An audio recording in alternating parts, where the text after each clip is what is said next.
300 warriors stood against an empire and became immortal.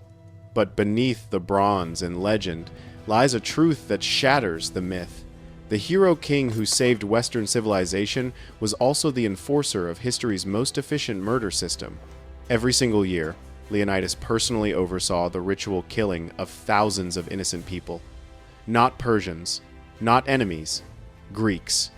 His own enslaved population, hunted for sport by teenage boys, trained to feel nothing. The survival of democracy itself supposedly rested on this man's shoulders. But what if the defenders of freedom were themselves the enemies of everything freedom means?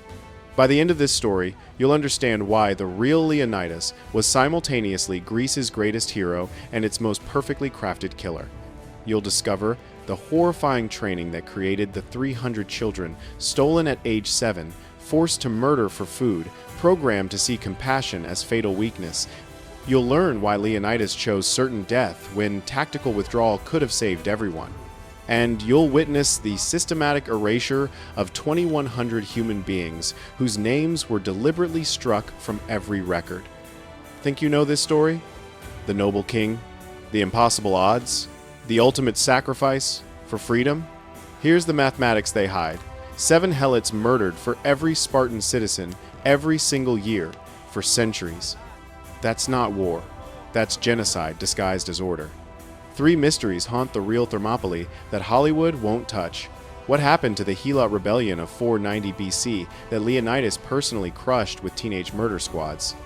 Why did a tactical genius choose certain death when the mountain path could have been defended? And what was the Cryptia, the secret assassination program that Leonidas himself survived as a teenager and later commanded as king? To understand how one man could embody both salvation and monstrosity, we must journey back to a blood-soaked night in 490 BC, when the lion's son learned that mercy was weakness and murder was duty. Sparta wasn't merely a city-state. It was a prison camp disguised as civilization, a military machine built on one simple equation: total dominance through total brutality. By 490 BC, this system ran on terror, so systematic it makes modern totalitarianism look amateurish. Here's what the sanitized histories won't tell you. Sparta's greatest enemy was never Persia.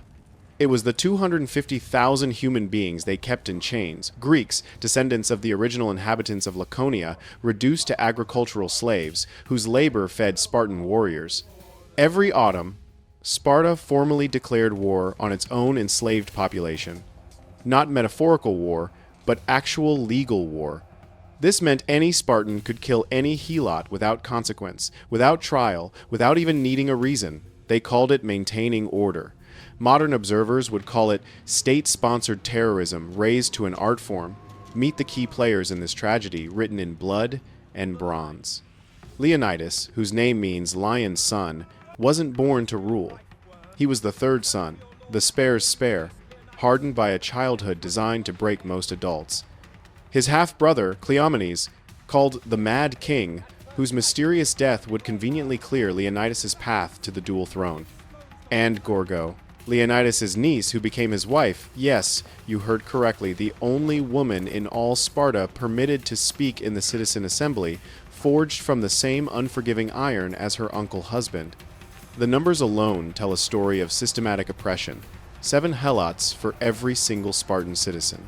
These weren't foreign captives taken in honorable warfare.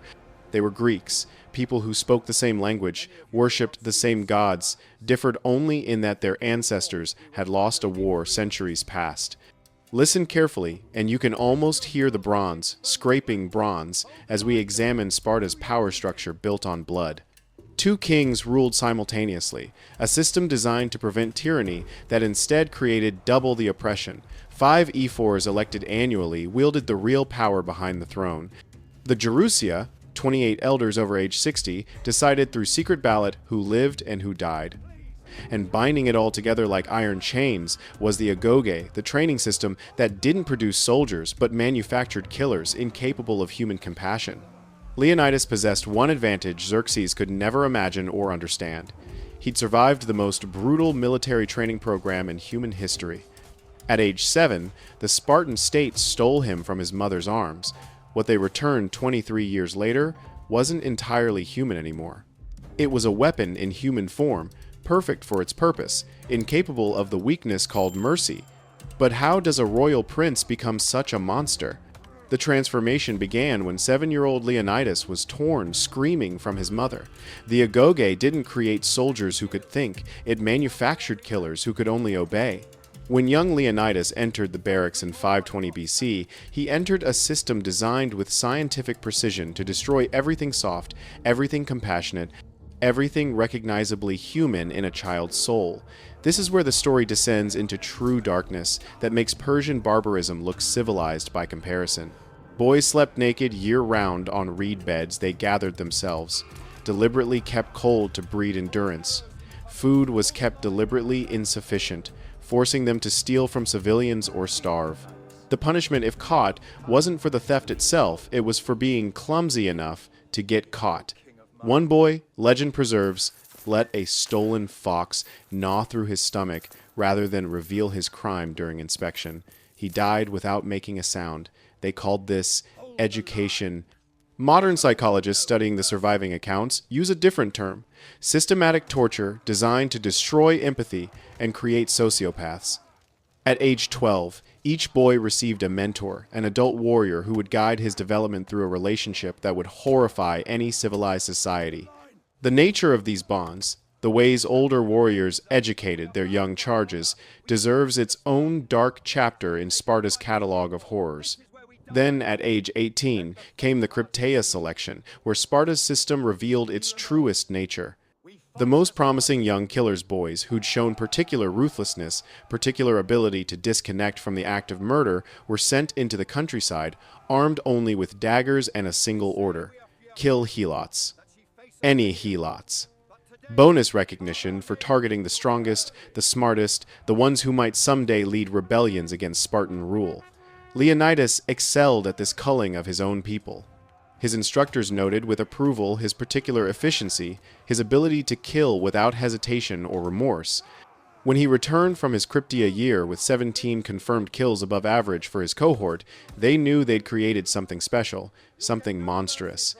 Then something happened in 490 BC that defied all rules of royal succession. King Cleomenes, Leonidas' half-brother, died under circumstances so suspicious they still generate historical debate. Found in prison, officially recorded as suicide, though the wounds suggested otherwise to contemporary observers. Leonidas, the third son who should never have ruled, suddenly ascended to the Agiad throne. His first act as king? Intensifying the Agoge program, making it even more brutal. His reasoning chills the blood. Persia grows strong. Sparta must grow harder.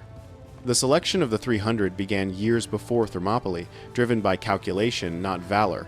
Leonidas didn't want Sparta's best warriors for this mission. He wanted men with living sons, men whose bloodlines would survive their deaths.